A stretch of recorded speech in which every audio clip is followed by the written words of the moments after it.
Class रहेगी हमारी समास टॉपिक पर, वो बेहतरीन तरीके से मैं आपको पढ़ाऊंगी। चलो हम समास की क्लास स्टार्टिंग करते हैं। समास किसे कहते हैं? सबसे पहले तो कि दो या दो से अधिक सार्थक शब्दों के मेल को क्या कहते हैं? समास कहते हैं। या फिर दो शब्दों के मध्य योजक चिन्ह लिखना और उनको फिर बाद में पास पास लाना ही क्या है? समास होता है। सबसे पहले मैं बता देती हूँ कि समास के प्रकार कितने हैं। समास के प्रकार पूछे जाए तो कितने हैं? 6 प्रकार है।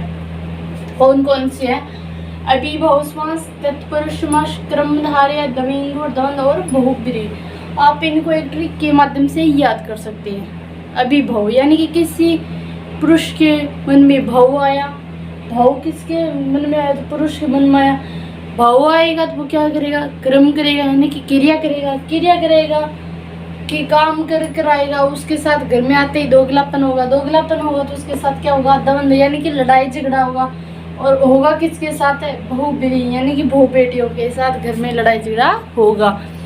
चलो हम स्टार्टिंग करते हैं। अभिभव समास। अभिभव समास आपको पहचान करनी हो तो हम कैसे पहचान सकते हैं, ये मैं बताती हूँ। अभिभव समास में क्या है कि पूर्व पद यानी कि या प्रथम पद क्या होता है? प्रधान होता है। और अभिभव समास में आपको स्टार्टिंग में क्या मिलेगा? उपसर्ग, पहला शब्द, उपसर्ग, प्रत्यय, अव्यय, निपात और उसके साथ प्लस में क्या है? संज्ञा शब्द मिलेंगे या प्रारंभ में, ये देखो।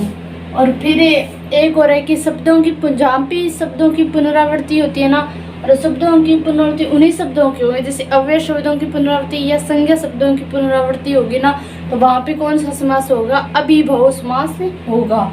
तो देखो कि इसमें क्या है कि पूर्व पद प्रधान यानी कि प्रथम पद प्रधान होता है। हाँ, और शब्दों के प्रारंभ में यानी कि शब्द जब स्टार्ट होंगे, जैसे ये देखो पर, और शब्दों के प्रारंभ में उपसर्ग, अव्यय, प्रत्यय, निपात और प्लस में क्या रहेगा? संज्ञा शब्द रहेंगे। और शब्दों की पुनरावृत्ति, कौन से शब्दों की पुनरावृत्ति होगी? अव्यय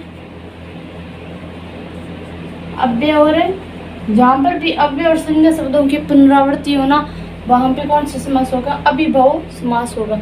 देखो, आजीवन, जीवन भर, यथाशक्ति, शक्ति के अनुसार, धीरे धीरे, ये देखो शब्दों की पुनरावृत्ति होगी ना। और प्रतिदिन यानी कि हर दिन। ऐसे शॉर्ट सी पहचान के माध्यम से आप अपना समास अच्छे ढंग से क्वेश्चन क्लियर कर सकते हो। वैसे पढ़ाने के लिए तो बहुत से एग्जाम्पल देकर मैं 1-1.5 घंटा पढ़ा सकती हूँ, वरना मैं शॉर्ट तरीके से बहुत अच्छे ढंग से आपको पूरे समास कंप्लीट कराऊंगी। दूसरा है हमारा तत्पुरुष समास। तो तत्पुरुष समास में क्या है कि तत्पुरुष समास अगर आपको पहचान करनी हो ना, तो दूसरा पद क्या रहेगा? प्रधान और कारक विभक्ति का लोप रहेगा। इसमें क्या है कि तत्पुरुष समास में दूसरा पद प्रधान और कारक विभक्ति का क्या रहेगा? लोप रहेगा। जिसमें कारक विभक्ति कौन कौन सी यूज होगी? का, की, को, के लिए, में, पर, से। अगर आपको कहीं पर भी ये चीजें दिखे, कारक विभक्ति का लोप हो रहा है, दूसरा पद प्रधान है, तो आप आंख बंद करके ही तत्पुरुष समास कर देना। जैसे चिड़ी मार, चिड़ी को मारने वाला, शोकग्रस्त, शोक से ग्रस्त, और गुरु दक्षिणा, गुरु के लिए दक्षिणा। सबसे ज्यादा क्या है यहाँ पे? कारक विभक्ति का लोप होगा। कारक विभक्ति का जहाँ पर भी लोप है वहाँ कौन सा होगा? तत्पुरुष समास होगा। इसके अलावा आपको कोई नियम या कुछ भी चीज़ पढ़ने कोई ज़रूरी नहीं है। अगर आपको इतना याद रह जाए नहीं तो आप हर प्रत्येक क्वेश्चन आपका क्लियर होगा और सही होगा। नेक्स्ट है हमारा क्रमधारय समास। क्रमधारय समास में क्या क्रमधारय समास है, इसकी पहचान हम कैसे कर सकते हैं कि क्रमधारय समास में क्या है कि दूसरा पद पहले पद की दूसरा पद विशेषता बताएगा। क्या है कि दूसरा पद विशेषता बताएगा। और क्रमधारय समास की अगर आपको पहचान करनी हो तो अब, कब, कैसे, है, जो, के समान, विशेषण और विशेष्य, ये शब्द पाएंगे आपको। तो मैं आपको एक उदाहरण देकर समझा देती हूँ कि मृगनयन। सबसे पहले तो हम देख सकते हैं कि विशेषण और विशेष्य कौन कौन सा है। इसमें क्या है कि मृग क्या है? विशेषण है, और नयन क्या है? विशेष्य है। यानी कि मृग उसके नयन कैसे हैं? कैसे? ये देखो यहाँ पे कैसे लगा कर, अब कैसे है, कैसे लगा कर देखें तो कैसे है, मृग के समान या मृग जैसे या मृग के समान। और दूसरा पद क्या है, दूसरे पद की विशेषता बताता है पहला पद। तो मृग नैन किसके समान है, मृग के समान।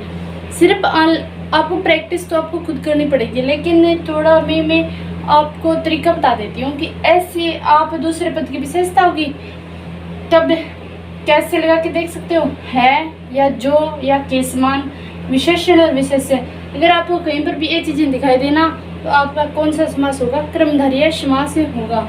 नेक्स्ट हमारा द्विगु समास, यानी कि प्रथम द्विगु समास की पहचान हम कैसे कर सकते हैं कि इसमें प्रथम पद क्या होगा, हमेशा संख्यावाची होगा और समूह का बोध कराएगा, समूह का बोध कराएगा। जैसे 9 ग्रह है, क्या यहाँ पे संख्या हो गई कितने, 9 ग्रह क्या हो गया, एक समूह का बोध हो गया। तिरंगा, तीन क्या है यहाँ पे संख्या हो गई, और रंगा यानी कि एक समूह का बोध हो गया, यानी कि 3 रंगों से रंगा हुआ। फिर नेक्स्ट हमारा द्वंद्व समास। द्वंद्व समास में क्या होगा, द्वंद्व समास की हम पहचान कैसे कर सकते हैं। द्वंद्व समास में और या विलोम शब्द जैसे, और या योजक शब्द, योजक चिन्ह। अगर आपको ये चीजें ये दिखाई देना तो आपको वहाँ पे कौन सा समास होगा, द्वंद्व समास होगा। जैसे दाल रोटी, दाल या रोटी, दाल और रोटी, नदी नाले, नदी और नाले, नदी और नाले। यहाँ पे क्या है, योजक चिन्ह ये लगा हुआ है, खरा खोटा, खरा और खोटा। नेक्स्ट हमारा है बहुव्रीहि समास। बहुव्रीहि समास में क्या है कि दोनों पद क्या होते हैं, असमान होते हैं, अप्रधान होते हैं। बहुव्रीहि समास में किसी भी पद की कोई प्रधानता नहीं होती। और ज़्यादातर इसमें क्या है कि देवी देवताओं के नाम होते हैं, नाम मिलते हैं। और पर्यायवाची शब्द भी, पर्यायवाची शब्दों का बहुत ज़्यादा यहाँ पे प्रयोग होता है। जैसे त्रिनेत्र कौन हुए, गणेश जी हैं। तो यहाँ पे क्या देवी देवताओं के नाम आ गए। 10 है जिसके आनंद, यहाँ पे रावण का नाम आ गया। तो ऐसे ही आपको पहचान करनी है। प्लीज़ इतनी ही पहचान अगर आप कर लोगे ना तो आपका एक ही क्वेश्चन कहीं पर भी गलत नहीं होगा, बिल्कुल सही होगा।